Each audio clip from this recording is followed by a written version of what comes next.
Shalom encore à tous, nous sommes dans notre culte et nous allons partager maintenant la parole du Seigneur. Que Dieu vous bénisse pour vos amens que vous envoyez. Que Dieu vous bénisse, merci. Nous sommes dans notre culte et nous allons passer, comme je disais, à la parole de Dieu.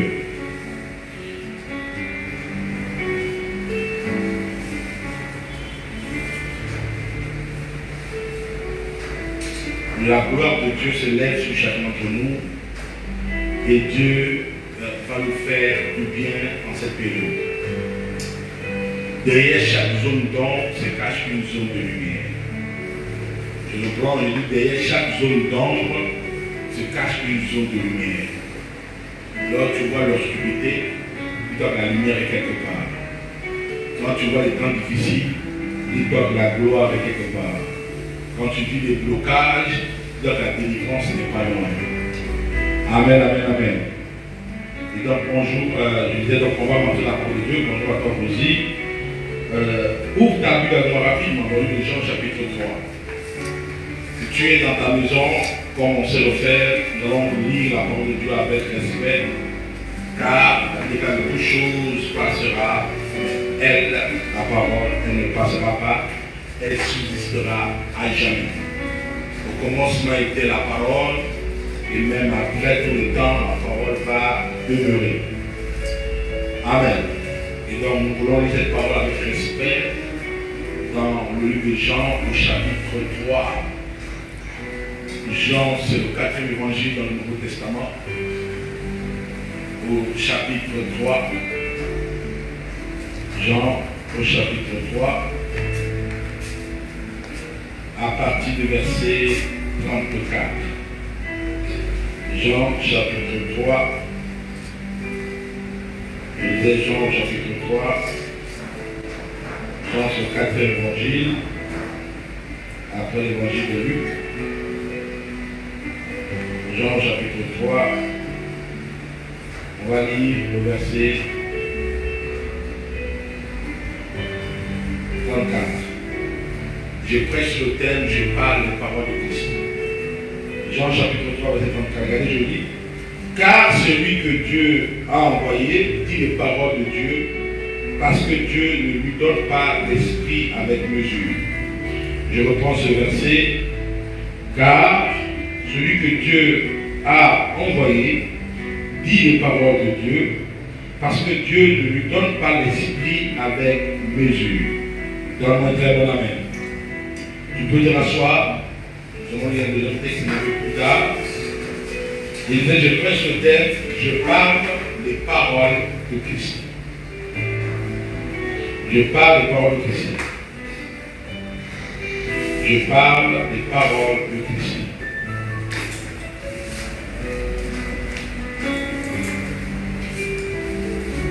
C'est le thème de mon message de ce matin. Je parle des paroles de Christ.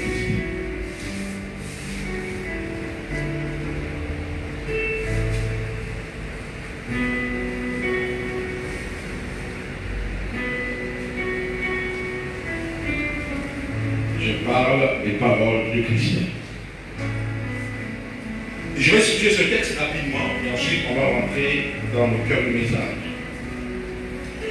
Cette histoire se trouve dans le livre de Jean et ça a trait à la vie de Jean le Baptiste. L'histoire c'est que Jésus vient de recevoir le baptême de Jean et que le Saint-Esprit vient de descendre sur lui. Et dès cet instant, Jésus aussi a commencé son ministère parce que Jean représentait au peuple qui était là, Jean représentait la foule. Et donc Jésus aussi va commencer son ministère, va commencer à prêcher, va commencer aussi à baptiser de l'autre côté du Jourdain.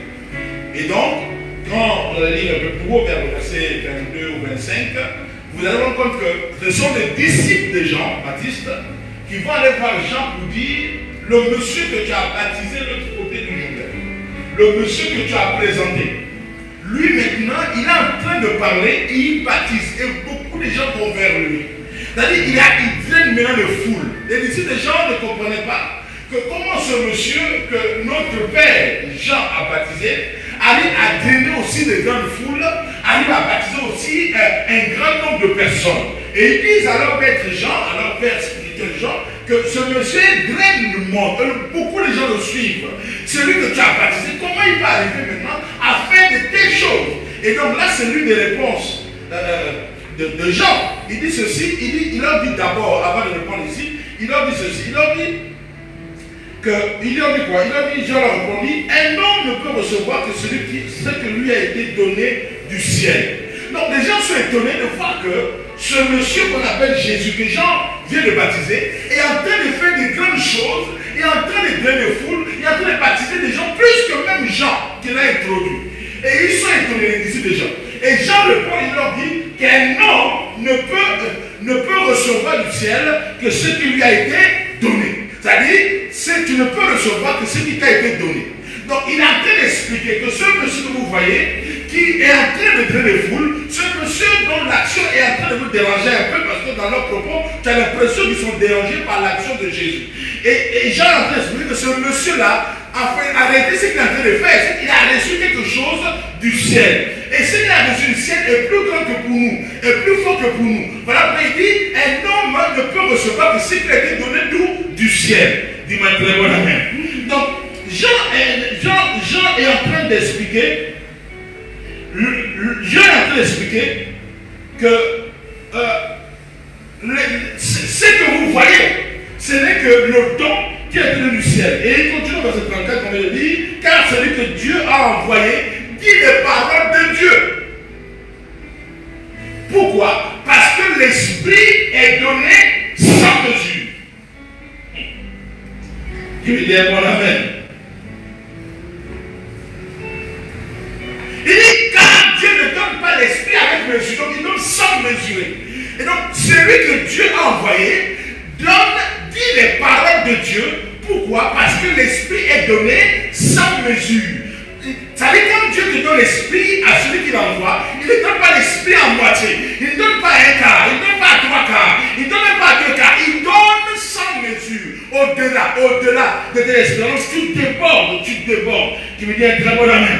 Donc quand Dieu te donne l'Esprit déborde en toi. Voilà pourquoi Jean dit non, ce monsieur ne le suivait pas. Parce que ce qu'il a reçu, nous on n'a pas reçu ça. Nous sommes nés des hommes, mais lui il est né de Dieu. Il est né de Dieu. La Bible dit, Jean-Baptiste était rempli de l'Esprit dès le corps de sa mère. Mais la Bible dit, Jésus était né de Dieu. Il y a une différence entre être rempli de l'Esprit et né de Dieu. Donc Jean-Baptiste veut expliquer que non, lui il est né de Dieu.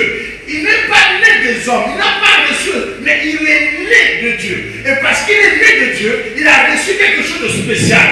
Voilà pourquoi il traite les foules, voilà pourquoi il baptise plus que nous, voilà pourquoi il fait les miracles. Ne vous inquiétez pas, parce qu'un homme ne peut recevoir que ce qui a été donné d'où? Du ciel.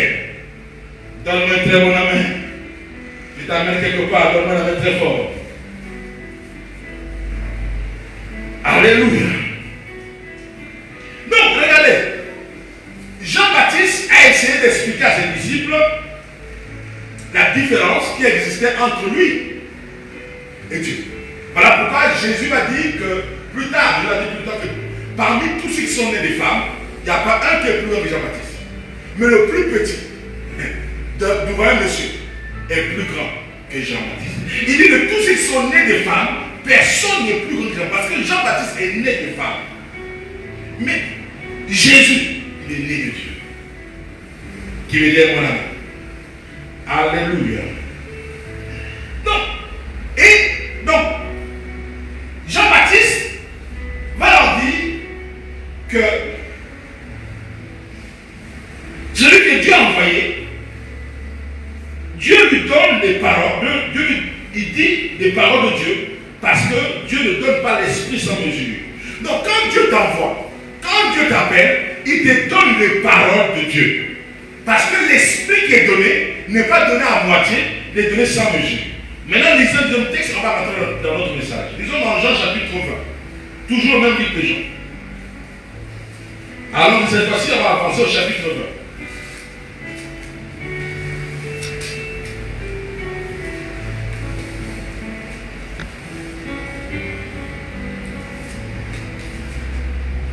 20. Jean, le chapitre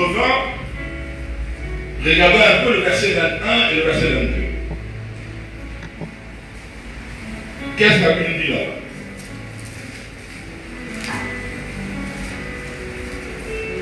J'ai lu à votre Dieu, à votre verset 21, du chapitre 20 de l'évangile de Jean. Jésus leur dit de nouveau, la paix soit avec vous. Comme le Père m'a envoyé, moi aussi je vous envoie. Je le place au verset 21. Jésus leur dit de nouveau, la paix soit avec vous. Comme le Père m'a envoyé, moi aussi je vous envoie. Après ces paroles, le reste qui est intéressant, il souffla sur eux et leur dit, recevez le Saint-Esprit. Je reprends ces deux versets. C'est là où je rends mon message. Je reprends ces deux versets. Jésus leur dit de nouveau, la paix soit avec vous. Comme le Père m'a envoyé, moi aussi je vous envoie. Après cela, il souffla sur eux et leur dit, recevez le Saint-Esprit. Amen, amen. La Bible dit, et c'est Jésus qui parle. Il dit, comme le Père m'a envoyé, moi aussi je vous envoie. Donc, ce qui se passe, c'est que le Père a envoyé Dieu, a envoyé Jésus. Quand le Père envoie Jésus, quand Jésus arrive, il dit les paroles de qui? Du Père. Voilà pourquoi je parle des paroles de Christ. Donc, le Père, Dieu, envoie Jésus. Et quand Jésus arrive, il va parler des paroles de qui? Du Père qui l'a envoyé. Amen. Et ces paroles-là, il les parle pourquoi? Parce que simplement le Père lui a donné l'Esprit sans mesure. Première étape. Deuxième étape, le Christ nous raconte maintenant nous. Parce qu'ils sont en plein Nouveau Testament. Il leur dit maintenant, donc il nous dit à nous, comme le Père m'a envoyé, de la même manière que le Père et moi a procédé, qu'il m'a envoyé, de la même manière je vous envoie. Qui me dit bon ami. Et quand il dit de la même manière je vous envoie, ça veut dire quoi? Dès qu'il nous envoie, il faut dire mes paroles. Mais il sait que s'il nous envoie simplement, sans autre chose, on aura du mal à dire les paroles de Christ. Qu'est-ce qu'il fait? Il nous met sur quoi? Le Saint-Esprit. La Bible dit, souffle sur eux, et leur dit, recevez l'Esprit. Tellement un très bon ami. Il dit, recevez l'Esprit. Donc, en réalité, dès l'instant où quelqu'un reçoit le Seigneur, et que Dieu l'envoie, que dès l'instant où Dieu t'envoie, les paroles qui sortent de ta bouche ne sont plus tes paroles, mais c'est les paroles de Christ. Pourquoi? Parce que le Christ a donné l'Esprit, mais il n'a pas donné l'Esprit en moitié, parce qu'il a dit, comme le Père a fait avec moi, j'ai fait la même chose. Donc ça dit, si le Père a donné l'Esprit dans toute sa totalité en Christ, le même Christ qui prend l'Esprit dans toute sa totalité, nous donne l'Esprit, parce qu'il dit, comme il a fait, moi j'ai fait la même chose. Il m'a fait, il m'a établi, il a mis des paroles de vie en moi, il a mis une puissance en moi, une puissance de restauration, une puissance de guérison. Christ dit, la même puissance, les mêmes paroles, je les prends, je les dépose sur vous. Dis-moi un très bon amen. Écoutez-moi les amis, tel que nous recevons Christ, tel que nous sommes enfants de Dieu, nous recevons une puissance. Voilà pourquoi Jean le chapitre 1 a accompli ça.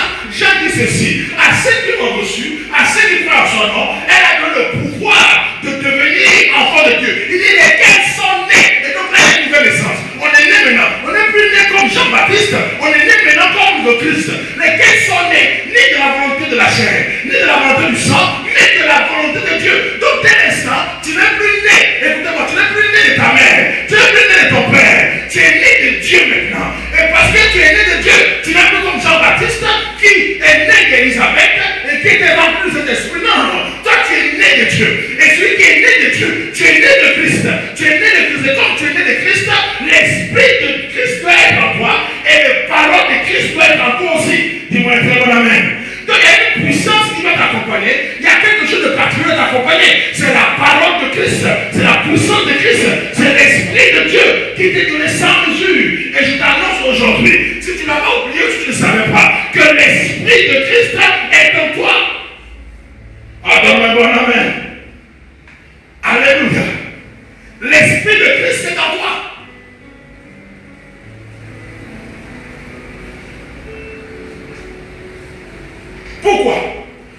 sommes identiques à celui que Dieu a envoyé. Je le crois. Parce que nous sommes identiques à celui que Dieu a envoyé. La même démarche que Dieu a utilisée pour envoyer Christ, c'est la même démarche que Christ utilise pour nous envoyer. Je veux dire très bon amen. Donc, dès l'instant où tu es né de Dieu, dès l'instant où tu es né de Dieu, tu es différent de Jean-Baptiste, donc d'un homme. Arrêtez de prendre, je suis venu ce matin te dire que tu n'es pas un homme ordinaire. Dès l'instant où tu es né de Dieu, il y a deux choses qui sont en toi. Un, les paroles de Christ. Deux, l'esprit sans mesure. Parce que Dieu nous donne ça. Il dit envoie. Écoutez, Dieu envoie tout le monde. Dès l'instant où tu l'as reçu comme ton Seigneur et Sauveur personnel, tu deviens un envoyé de Dieu. Et donc, tel que nous sommes et que tu as de regarder, tu es un envoyé de Dieu. Et tel que tu es envoyé de Dieu, il faut qu'en toi il y ait les paroles de Christ. Et dès l'instant où les paroles qui sont en toi, il faut qu'il y ait une chose, la plénitude de l'esprit. Parce qu'en réalité, c'est de l'abondance du cœur que la bouche, elle parle. C'est parce que l'esprit sera en toi sans mesure que tu vas commencer à parler, à libérer les paroles de Christ. Donne-moi un bon amen. Donc, dès l'instant où Christ en toi, tu es automatiquement l'envoyé. Ça ne se discute pas. Ça ne réfléchit pas sur ça. Non. Dès l'instant où tu as reçu Christ, selon Jean chapitre 1, verset 12, c'est fini. Tu deviens un envoyé de Dieu. Et dès l'instant où tu deviens un envoyé de Dieu, tu deviens quelqu'un qui doit avoir l'esprit. Or, l'esprit est donné sans mesure. Il n'y a pas de limitation dans l'esprit. Pourquoi tu veux limiter l'esprit de Dieu en toi? Non. L'esprit de Dieu en toi n'est pas limité. L'esprit de Dieu en toi n'est pas bloqué. L'esprit de Dieu en toi n'est pas hésitant. L'esprit de Dieu en toi est sans mesure. Il est sans mesure. Ce que tu veux faire, tu vas le faire. Voilà pourquoi Jésus, en s'adressant aux Juifs, il leur dit, si votre foi est comme le grain de sénévé, vous direz à cette montagne, ôte-toi de là et jette-toi dans la mer, et vous obéirez. Pourquoi? Parce que simplement, l'esprit est sans mesure. Tu peux faire des choses inexplicables, des choses imaginables, des choses que le cœur ne peut pas penser, qui ne sont pas montées au cœur de l'homme. Tu es capable de faire ces choses. Tu es capable. Donc l'esprit de Dieu en toi t'est donné pas seulement pour parler en langue. Non. L'esprit de Dieu en toi ne t'est pas donné simplement pour prier. Non, c'est appelé aussi pour faire des miracles, pour faire des déclarations prophétiques, pour amener des choses qui n'existent pas à l'existence. L'esprit de Dieu t'est donné pour faire des exploits. C'est pas seulement pour rester dans ta maison et parler en langue. Non, mais c'est pour faire des grandes choses. Tu es capable de faire des grandes choses avec l'Esprit de Dieu. Voilà pourquoi l'Esprit de Dieu t'est donné. Il ne t'est pas donné pour orner ta vie. Il ne t'est pas donné pour te protéger. Mais il t'est aussi donné pour t'amener à réussir. Donne-moi un bon amen. Pour t'amener à réussir. L'Esprit est donné pour ça. Pour que tu arrives à la réussite.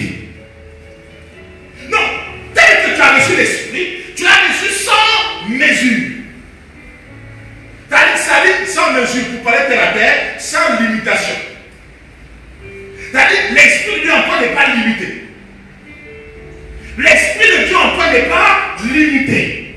Donc ne limite pas le Saint-Esprit. Parce que dès l'instant où le Christ t'a envoyé, c'est-à-dire le fait de le recevoir, il t'a envoyé déjà, tu es qualifié. Et dès l'instant où tu es qualifié, il te pose sur toi l'Esprit. Et l'Esprit est posé sur toi sans limitation. Il n'est pas limité. Rien n'est impossible à l'Esprit de Dieu. Ce qui est impossible aux hommes, à nous hommes, est possible à Dieu par son Esprit. Et donc rien n'est impossible à Dieu. Donc l'Esprit que tu as reçu, c'est l'Esprit qui te rend un homme qui est capable d'accomplir les impossibilités. Qu'est-ce qui est possible dans ta vie? Qu'est-ce qu'on a dit que tu ne peux pas recevoir? Qu'est-ce qu'on a dit que tu ne peux pas faire? Qu'est-ce qu'on a dit que tu ne peux pas arriver? Où est-ce qu'on a dit que tu ne peux pas aller? C'est là-bas où tu vas arriver au nom de Jésus. C'est ce que tu vas recevoir au nom de Jésus. Oh, donne-moi un bon amen. C'est que les gens ont dit que tu ne peux pas faire. Non. Toi, tu vas faire ça au nom de Jésus. Parce que tu as reçu un esprit. L'esprit que tu as reçu, il t'a été donné sans limitation. Il n'est pas limité. C'est un esprit puissant. Il est capable de faire des choses. Il est capable d'accomplir les miracles. Il te suffit seulement de croire. Voilà pourquoi Jésus dit non. Vous ne connaissez pas ce qui est en vous. Si vous croyez seulement, vous allez voir que tu peux dire à la montagne de ta vie, à la montagne du célibat, à la montagne de la maladie, à la montagne de blocage, à la montagne de la pauvreté, offre de là, et jette la mer, et va t'obéir. Le problème c'est que tu ne connais pas l'esprit qui est en toi. Tu es limite seulement en parlant en langue avec toi. Non.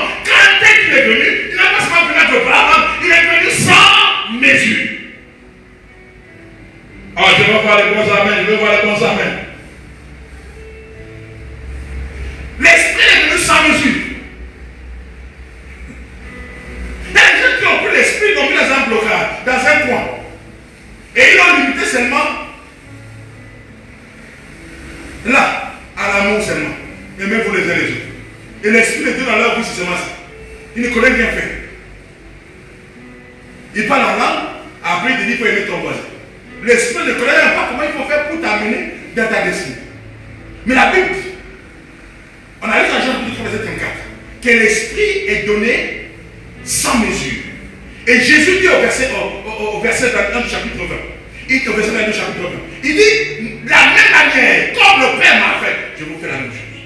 Donc si le Père a donné l'Esprit à Jésus sans mesure, Jésus te donne aussi l'Esprit sans mesure. Mais pourquoi tu veux limiter l'Esprit simplement à ce que tu vis? Écoutez, l'Esprit se sent étouffé. Il se sent étouffé, il se sent embrigadé, il se sent en prison quand il est avec toi. Mais tu restes pas limité seulement que là. Et une seule chose. Tu as limité là à ton intelligence. Tu as pris l'Esprit, tu l'as bloqué. Il est que la limite. Mais l'Esprit est donné sans mesure, c'est-à-dire sans limite. Non, on te dit de donner un esprit, l'esprit le plus puissant de tous les esprits qui existent dans le ciel, sur la terre, sous la mer. On te donne cet esprit, il est en toi, et tu es capable de déplacer une petite montagne. Voilà pourquoi Jésus a dit à ces hommes-là, je le prends encore, il dit, vous ne connaissez pas ce qui est en vous, vous ne connaissez pas, parce que vous, en êtes-vous, toi enfant de Dieu, tu as besoin d'avoir une grande foi, juste un peu de foi, un peu de foi comme ça, tu peux déplacer les montagnes de ta vie. Voilà pourquoi il s'est adressé aux païens. Il y a dit aux païens, vous avez une grande foi. À la femme canadienne, ta foi est grande. J'ai jamais vu une grande foi en Israël. Ils s'adressent aux centenaires romains. Ils disent ta foi est grande. Mais quand ils s'adressent aux juifs, il leur dit, si votre foi est comme le grain de sénévé. Donc en réalité, le véritable problème, c'est parce que tu ne connais pas l'esprit en toi. Et parce que tu ne connais pas, parce que là, pourquoi tu as limité seulement à te amener à parler en langue. Tu as limité seulement à te donner la force pour jeûner. Tu as limité seulement à te donner la force pour te réveiller à 4 heures du matin pour prier. Tu as limité seulement à te donner la capacité d'éviter certaines choses. Mais il y a d'autres choses que tu as bloqué l'esprit et tu le limites. Oh, il est venu chez toi avec la toute puissance. La puissance sans limite. Et tu as limité l'esprit. Tu as limité le Saint-Esprit. Mais quand Dieu donne l'esprit, il le donne sans mesure. Il n'y a pas de mesure quand tu reçois l'esprit. Et Christ dit, de ce que le Père a fait pour moi, je vous fais la même chose. Chrétien, Jésus te dit ce matin que tu as reçu un esprit, pas un esprit de timidité, mais un esprit de force. Un esprit capable de renverser les situations, de changer les traits des circonstances. Tu as reçu un esprit puissant, un esprit fort. Tu as reçu un esprit puissant, un esprit très fort. Voilà pourquoi les disciples de Jean n'ont rien compris de Jésus. Quand l'esprit est en toi, les gens ne comprennent rien de toi. Les gens ne comprennent pas. Ils ont dit, mais comment un disciple, un monsieur que notre père a baptisé, il a mis dans les eaux. On l'a vu. C'est même notre père qui l'a présenté à la foule. Même ses premiers disciples sont quelques-uns parmi nous qui sont partis avec lui. Mais comment ce monsieur aujourd'hui, il a fait de grandes choses. Ça a allumé ses dépens. Jean-Baptiste a dit, laissez tomber, vous ne comprenez pas. Lui, moi, il a reçu ce que le ciel lui a donné. Pourquoi? Parce que tu es un envoyé de Dieu. C'est un envoyé de Dieu. Et quand Dieu t'envoie, tu as les paroles de Dieu. Écoutez, quand Christ t'envoie, tu as les paroles de Christ. Mais quelles sont les paroles de Christ? Christ dit ceci. Mes paroles sont esprit et vie. Donc, en réalité, les paroles qui sont dans ta bouche ne doivent pas être des paroles. Ça doit être des paroles de qui? De Christ. Si les paroles de Christ sont esprit et vie, ça veut dire quoi? Ça veut dire que les paroles qui sont libérées doivent aussi être esprit et vie. Donne-moi mon amen. Il faut que tes paroles aussi esprit et vie.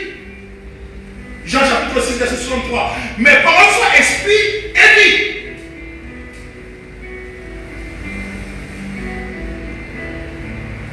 Donc, écoute-moi. Ce matin, je veux que tu prennes les paroles de Christ et que tu les mettes en toi. Et que tu comprennes que l'esprit que tu as reçu, c'est toi qui as limité l'esprit. Arrêtez les amis, écoutez-moi. L'esprit en nous n'est pas limité, c'est nous qui limitons l'esprit. Chacun a mis le Saint-Esprit dans le couloir qu'il veut.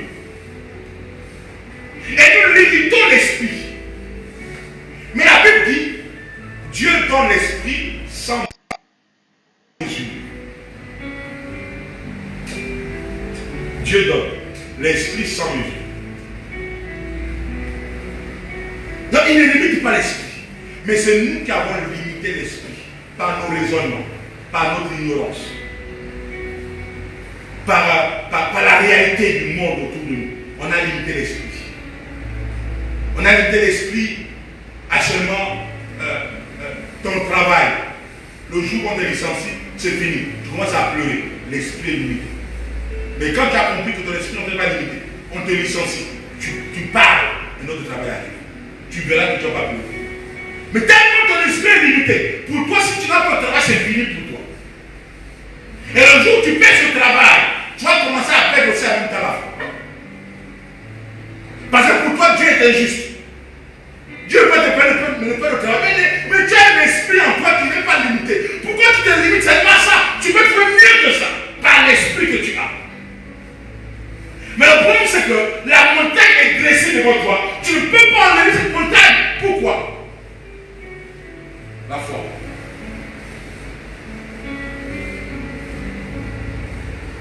Voilà pourquoi Jésus a dit ceci. Tout ce que j'ai fait, c'est que j'ai vu le Père faire. Et ce que je vous dis, c'est que le Père m'a dit. Il dit, je ne fais rien de moi-même. Parce que je suis envoyé du Père. Ce que j'ai fait, c'est que j'ai vu le Père faire. Et ce que j'ai dit, c'est ce qu'il m'a dit. Qu'est-ce que Christ a dit? Que tu es en train de dire. Christ n'a rien dit. Voilà pourquoi tu ne dis rien. Et pourquoi Christ te dit même, mais tu as peur de dire.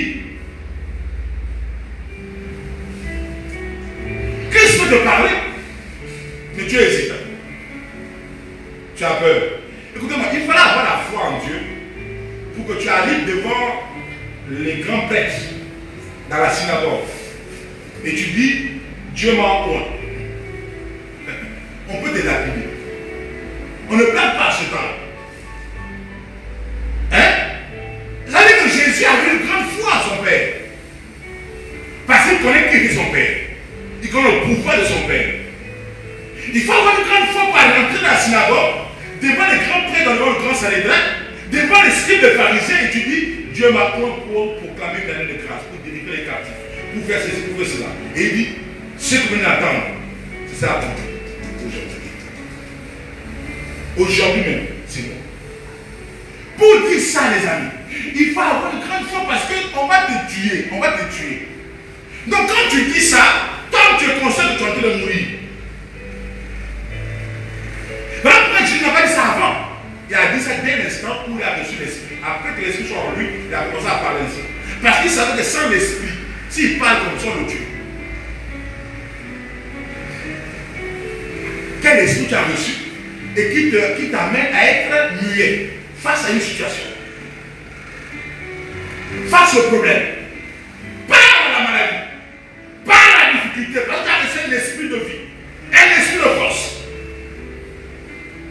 Tu as reçu l'esprit, en moins que tu n'as pas reçu l'esprit. Mais quand tu as reçu l'esprit de Dieu, pas à la situation que tu traverses, pas à la situation, parle avec foi. C'est quoi le problème? Au moins que tu ne parles pas avec foi. Frère, écoute-moi. Là où tu me regardes, tu es le fils ou la fille de ton père. Tu connais ton père. Tu sais voici ton père. Dis-moi, est-ce que pour dire à ton père, tu avais des idées? Tu dis avec foi. Avec foi. Tu sais que c'est lui. Mais pourquoi tu hésites de parler de situation? Parce que tu n'es pas sûr du pouvoir que tu as. Mais tu te rassures que tu as un pouvoir sans toi. Même quand tu te rends compte que tu n'as rien, mais sans toi, commence à parler aux événements. Commence à parler aux situations. Lève-toi et commande à la chose qui n'existe pas d'exister. Lève-toi, commence à parler à la chose qui n'existe pas d'exister. Commande à la chose. Commande. Lève-toi et dis, toi, je te commande. Fais quelque chose. Toi, je te commande. Fais quelque chose. Et ça va vous autres obéir. Ça va obéir. La nature n'a pas que ça. D'ailleurs, Romain le dit dans son chapitre 8 au verset 19. La nature attend avec un ardent désir la révélation des fils de Dieu. Que les fils de Dieu prennent conscience que la nature attend pour ça. Que tu donnes l'ordre à la nature, aux choses de se mettre en place. Elle c'est exécuté. Ça va s'exécuter rapidement. Mais mets les choses en ordre dans ta vie. Comment aux montagnes de se déplacer, c'est possible. Pourquoi une maladie, une montagne comme maladie va être dans ta vie depuis des années et tu es capable de parler de ça avec foi? Comment une montagne comme le chômage va t'embrigader? Par exemple, tous les jours dans ce pays-là, les gens embauchent. Même en pleine crise sanitaire, comme aujourd'hui, on embauche. Crise économique qui arrive tout bientôt là, on va encore embaucher toujours. Mais toi, tu pleures le travail. Ce n'est pas avoir un parent devant. C'est juste mettre sa foi. Mettre sa foi. Mettre sa foi. Tu me dis un bon ami. Je vais vous demander de t'expliquer. Quelle est la différence entre la foi et la détermination? Ce n'est pas très grand, mais une petite nuance entre la foi et la détermination. La détermination accompagne la foi. Ok? Mais la foi accompagne la détermination. La détermination accompagne la foi. Écoutez, maintenant, la foi, vous savez, les chrétiens ont la détermination, ils n'ont pas la foi. Je vais t'expliquer, tu vas comprendre. Beaucoup de chrétiens ont la détermination et ils n'ont pas la foi. Et c'est là qu'on se trouve. On pense que la détermination, c'est la foi. Non, non. La détermination accompagne la foi. C'est-à-dire, dans la foi, il faut une détermination. Maintenant, la détermination n'est pas la foi. Mais beaucoup d'enfants de Dieu sont déterminés, mais ils n'ont pas la foi. Or, quand tu es déterminé sans que la foi n'y soit, ça ne va pas aboutir. C'est un coup de chance. Et beaucoup sont déterminés aussi. Il faut tout le travail. Et quand la Bible aussi, il faut tout le travail. Oh Seigneur, il faut tout le travail. Et quand ils écrivent, demande d'emploi, quel honneur. Et il est déterminé. Et ensuite, il va déposer. Ça, c'est le coup de chance. Ça peut marcher, mais ça ne peut pas marcher. Avec la foi, ça marche à coup de chance. Il y a une différence. La foi, c'est que tu crois à une parole qui t'a été donnée. Parce que la foi vient de ce qu'on entend, et ce qu'on entend vient de la parole de Dieu. Donc il faut une parole. Il faut une parole que tu te retrouves dans la parole de Christ. C'est sur cette parole-là que tu mets ta foi. Pas sur la société, pas sur la détermination, pas sur le fait, non. C'est sur la parole. Maintenant, tu as foi sur cette parole. Maintenant, comme la foi sur cette parole, maintenant tu vas la foi te conduire maintenant à poser le dossier. Et tu vas te reprendre. Et je ne sais pas si je suis ça très bien. Mais chrétien, tu es trop déterminé. Tu n'as pas la foi. Tu es déterminé à prier. Voilà pourquoi tous les 3 heures du matin tu es debout. La détermination. Mais sur quelle base?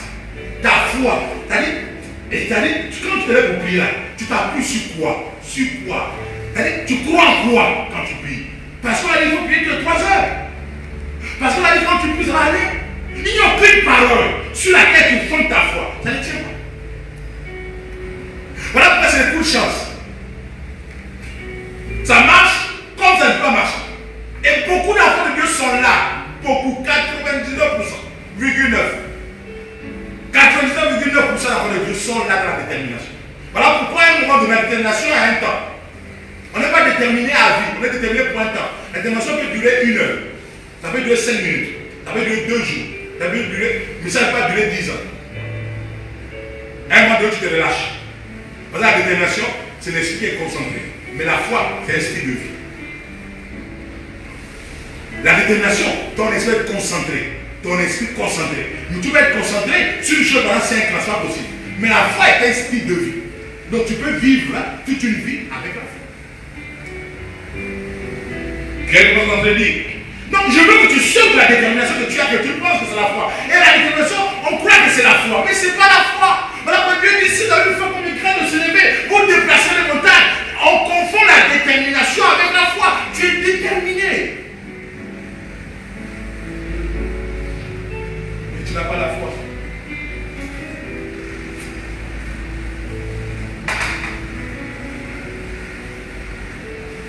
Donne-moi un bon ami.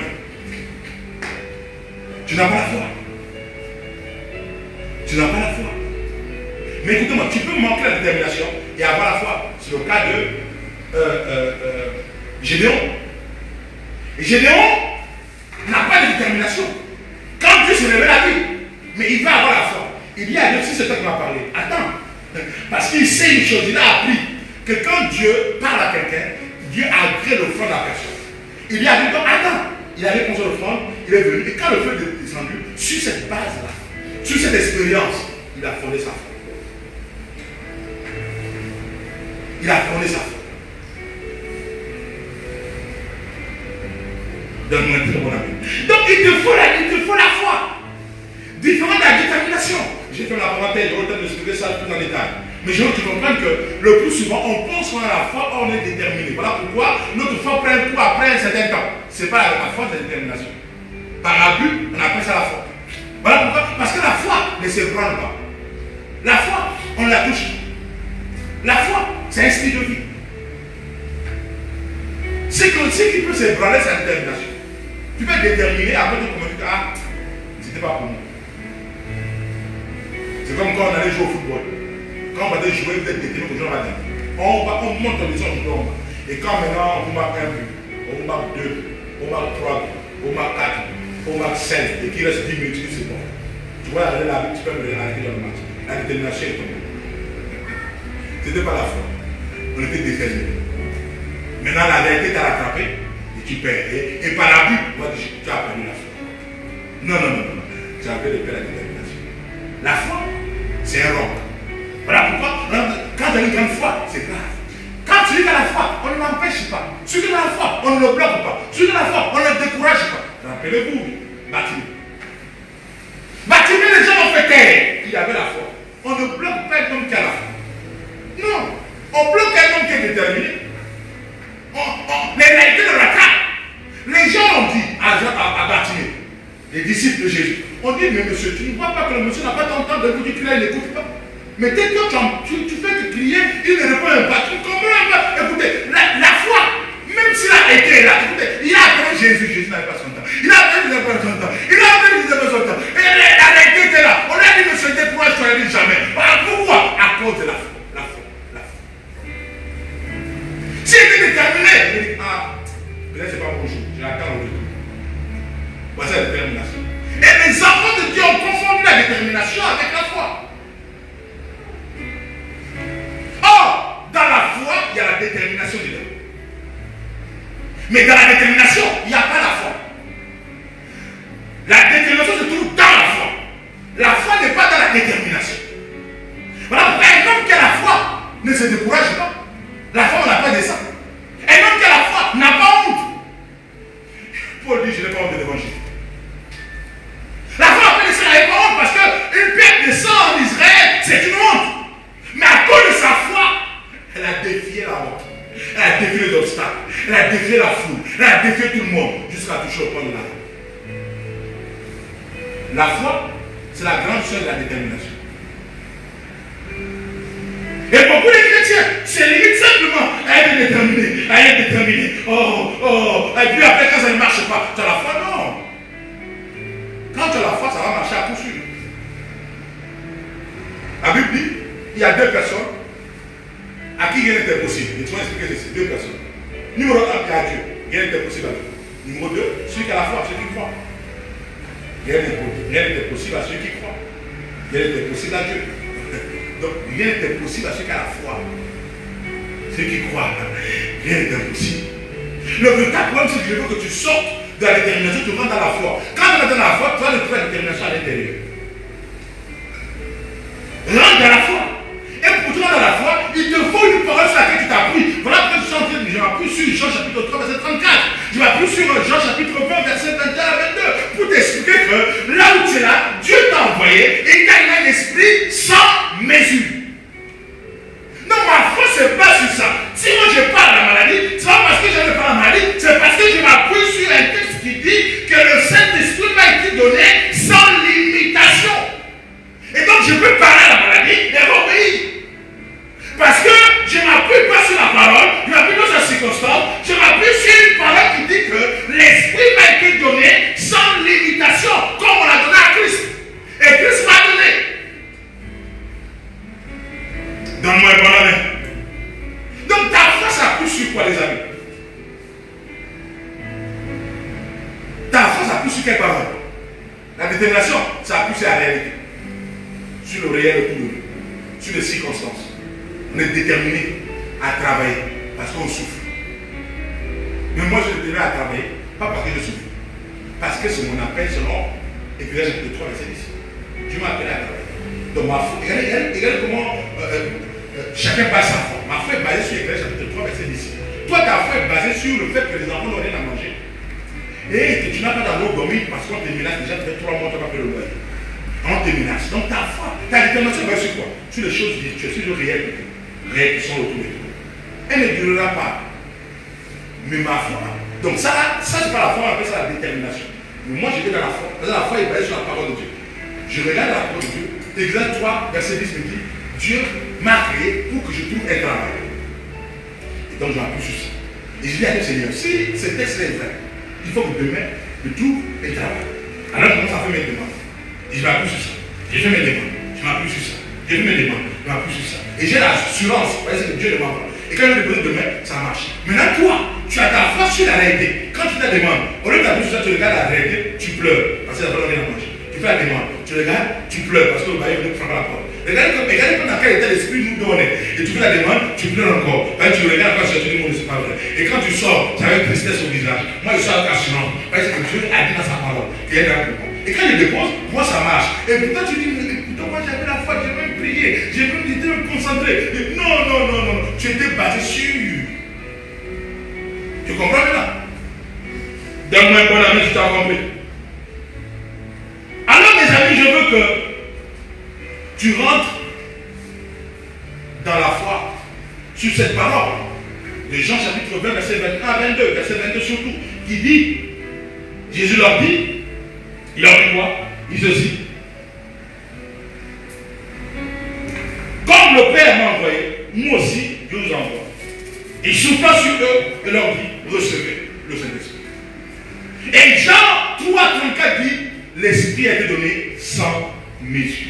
Sur cette base, l'Esprit que tu as reçu est un esprit qui n'est pas limité, maman, qui n'est pas limité. Je veux que tu élèves dans ta maison, que tu comprennes que l'esprit que tu as reçu n'est pas limité. Maintenant, appuie-toi sur la parole de Dieu pour baser ta foi. Parce que Jésus lui-même dit, Jésus lui-même dit, il ne ment pas. Jésus lui-même dit que si votre foi est comme le grain de sénévé, vous direz une montagne. Écoutez, la montagne dont Jésus parle, ce n'est pas une montagne physique, c'est la montagne qui est dans ta vie, c'est l'obstacle. L'obstacle qui est dans ta vie, qui t'empêche de voir l'horizon. Quand il y a une montagne, on ne voit pas le soleil. Quand il y a une montagne, on ne voit pas l'horizon. On ne voit pas l'avenir. Dans la montagne, l'ombre de la montagne nous fait peur. Voilà pourquoi il vous dira cette montagne, quitte devant moi, jette-toi dans la mer, elle va t'obéir. Il faut que les problèmes, la maladie, la situation, tu jettes ça dans la mer. Mais pour que tu ailles jeter ça dans la mer, il te faut seulement une seule chose, avoir une foi. Pas une grande foi, juste une toute petite foi. Une petite foi, même le grain de sable le plus gros. Une petite minuscule foi. Juste ça seulement. Tu vas dire à la maladie, aujourd'hui je te parle sur la base de parole, autour de là. Et dès qu'elle va sentir que la parole qui sort là, c'est une parole qui est mélangée à la foi, elle obéit. La montagne du chômage, la montagne du célibat, la montagne de la maladie, la montagne de la stérilité, la montagne de la pauvreté, va t'obéir. Il suffit d'avoir un peu de foi. Vous savez, le problème c'est que nous confondons trop la foi. Je dis que la foi est un style de vie. La foi est un style de vie. La foi, ce n'est pas une détermination ou une décision. La décision, c'est que tu veux peut-être parler, tu dis non là, après il veut qu'à raison, non là, il veut qu'à raison. Et puis le début, tu rentres chez toi, et tu dis, oh mon Dieu, dépasse-toi. C'est pas ça la foi. C'est un style de vie. La foi, c'est quelque chose qui est en toi, C'est là. C'est là en toi. La foi, c'est Bartimée qui se lève tous le matin et qui s'assoit au bord du chemin, dans l'espérance que quelque chose de bon va arriver. C'est ça le style de vie. La foi est une ferme espérance. Ferme assurance. Des choses de l'espérance. C'est une espérance. Écoutez, le fait il a commencé à vivre sa foi. Commence à vivre ta foi maintenant. Commence à vivre ça. Tu vas voir que tes paroles et tes paroles qui sont mélangées à la foi. La foi n'est pas une décision. On décide de croire. Mais la foi est un style de vie.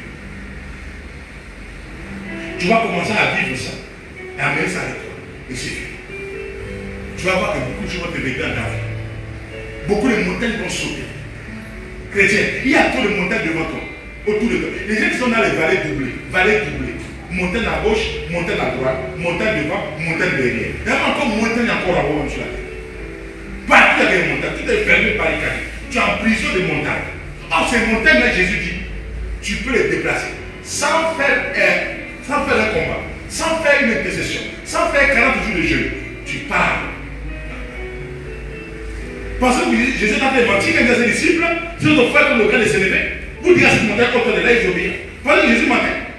Si c'était difficile, il aurait pu dire aux disciples, comme il a dit aux disciples, que ces gens de démons ne sortent que par le jeûne et la prière. Il aurait pu dire que ces gens, il y a des montagnes aussi, pour les enlever, c'est dur. Mais Jésus a dit, dès que tu as la foi, le secret, c'est la foi. Une petite foi, une toute petite foi. Même le grain de sable que tu prends est plus gros que la foi que tu vas. Donc, il dit une toute petite foi, tu peux dire à une montagne, à un problème, à une difficulté, à une situation, saute. Comme je parle, elle quitte. Et c'est fini. Le problème, c'est que, est-ce que tu as la foi? Beaucoup, je dis 99,9% des chrétiens n'ont pas la foi. Ils ont la détermination. Voilà pourquoi ta foi prend, ta détermination prend un coup. Et on appelle ça foi par abus de langage. Ça prend un coup à chaque instant. À chaque jour, tu tombes dans la foi. Je veux que tu te relèves.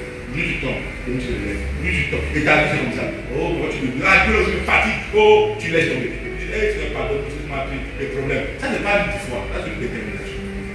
Celui qui a la foi, il reste libre. Parce que la foi est basée sur quoi? La parole. La parole c'est quoi? C'est le roc. Il dit, ma maison est bâtie sur le roc. Quand viendra la tempête, ma maison résistera. Ma maison est basée sur la parole de Dieu qui est le roc. Donc si ta vie n'est pas sur la foi, donc le roc n'est pas sur la parole de Dieu, voilà pourquoi elle bouge. Il n'y a pas de maison qu'on détruit, on reconstruit, on détruit, on reconstruit. Non, ça n'existe pas chez Dieu. Quand tu as la foi, elle reste enracinée sur le roc. Mais quand tu mets ta foi sur la réalité virtuelle, tu vois, c'est fini. Elle va tomber aujourd'hui. Et puis, tu prends un bon message, du pasteur Sanogo, de l'évêque Samir, tu le dis encore, oh, Seigneur, je pardonne. Et puis tu continues à dire, oh non, cette fois-ci c'est bon, papa, oh, papa, cette fois-ci c'est bon. 2 heures après, boum, un problème, tu tombes. Et puis après, oh, la foi est partie. Tu commences à taper encore tes bières. Tu tapes encore plus, puis tu parles de, oh, la louange, oh, la télévision, non, tu rentres, et puis c'est fini. Tu reviens encore. Regardez, tu n'as pas la foi, tu as la détermination. La détermination face à la réalité, la réalité rattrape un homme déterminé. Je vous ai pris l'exemple du football. Je joue au football. Mais quand je jouais là, parfois on partait, tu sens qu'on va nous battre aujourd'hui. Mais les jours particuliers aujourd'hui, on se donne à fond les gars. Ouais, sans pour on te donne à fond. Et quand on arrive pour nous, on a adressé plus coriace que vous. Vous l'avez sur l'esprit. Vous tapez dans les heures, tu craques tes nerfs, tu prends le roux, tu sors, parce que là, tu peine. La réalité a la détermination. Et tu cherches quoi? La revanche. C'est ça la détermination. Et beaucoup de chrétiens ont la détermination à la place de la foi. Maman, enlève ta détermination, mets la foi sur la parole de Dieu. Pas sur la réalité que tu vis. Pas sur les choses que tu traverses. Pas sur ce que tu es en train de voir dans ta maison, dans ta famille. Mets ta foi sur la parole de Dieu. On ne met pas la foi sur ce qu'on vit. Voilà pourquoi tu es déterminé quand ça te touche. Par les émotions. Non. On met la foi sur la vérité. La vérité, c'est la parole de Dieu. Bâtis ta maison sur le roc. Quand la tempête viendra, elle va résister. Quand le vent va souffler, elle va résister. Mais si tu as sur la réalité, le vent souffle, elle est sécurisée. C'est détruit. Et voilà pourquoi que tu en souffres. Mais ce matin, retiens simplement que l'Esprit t'est donné sans mesure. Et que Christ t'a envoyé. Et comme Christ t'a envoyé, tu dois avoir les paroles de Christ et l'Esprit. Et dès que c'est en toi, c'est fait. Mets ta foi sur tes paroles. Commence à parler de la parole de Christ. Dis-moi maintenant, si tu as les paroles de Christ, de toi, quand tu poses une question, tu vas répondre.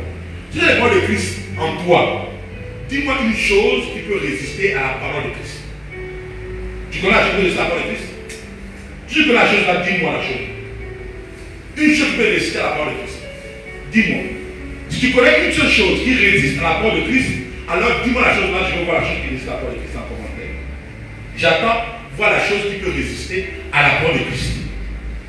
Donc s'il n'y a aucune chose dans laquelle la personne a réagi, s'il n'y a aucune chose qui peut résister à la parole de Christ, et que la parole de Christ soit en toi, donc tu peux commencer à déplacer les montagnes. C'est aussi simple que ça. C'est ça la foi. La foi n'est pas forcée, c'est un style de vie, c'est là, c'est là. Tu es l'enfant de ton père, tu es l'enfant de ton père. Ça ne force pas. Ce n'est pas forcé. Tu es l'enfant de ta mère, tu es l'enfant de ta mère. On ne discute pas. On ne discute pas. Tu ne forces pas ça. Tu vis ça. Tu es l'enfant de ta mère. Donc tu es l'enfant de Dieu. C'est ça la foi. Je suis l'enfant de Dieu. On ne discute pas ça. Ça ne se discute pas. Maman, tu es l'enfant de ta mère. Même si tu es dans la douche, tu es l'enfant de ta mère. Tu es dehors, tu es l'enfant de ta mère. Tu es aux toilettes, tu es l'enfant de ta mère. Tu es dans la voiture, tu es l'enfant de ta mère. Dans l'avion, même quand tu vas dans le cercueil, tu seras toujours l'enfant de ta mère. Ça ne se discute pas. C'est ça ta vie. Tu es l'enfant de Dieu maintenant. Donc ça ne se discute pas. Reste enfant. Et l'enfant de Dieu est déterminé, la différence c'est quoi? C'est qu'il a la foi au Dieu qu'il a envoyé, au Dieu qu'il a appelé. Alors mets ta foi en Dieu. Donne un très bon ami. Dieu bénisse sa parole. Je veux que tu te lèves de là où tu es. Nous allons prier ensemble.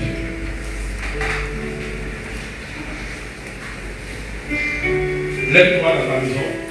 Lève ta famille, lèvez-vous. Et je veux que tu parles à Dieu.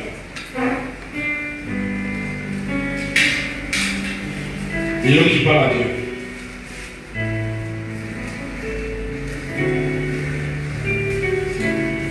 Que tu dises à Dieu, Seigneur, donne-moi à la foi à ta parole.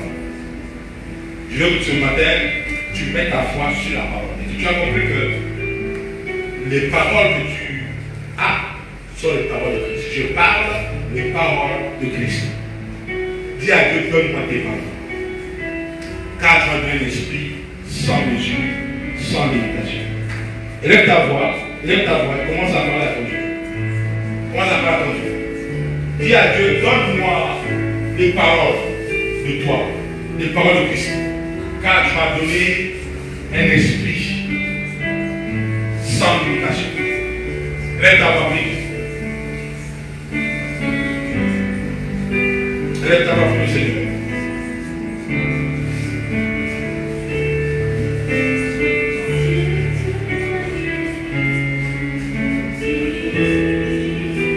Lève ta voix, prie le Seigneur depuis dans ta maison.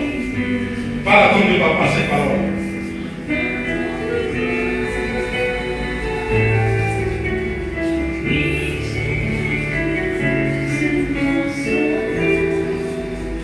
Prie Dieu chez toi. Là où tu as ton salon, prie Dieu.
bénit pour sa parole.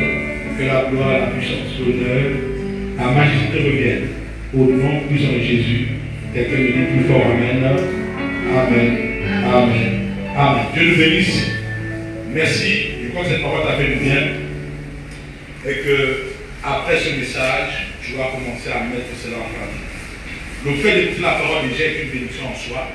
La mettre en pratique, c'est encore mieux. Je vais expliquer la différence entre le fait d'écouter la parole de Dieu et la mettre en pratique. Dieu nous bénisse. Nous allons passer rapidement aux autres.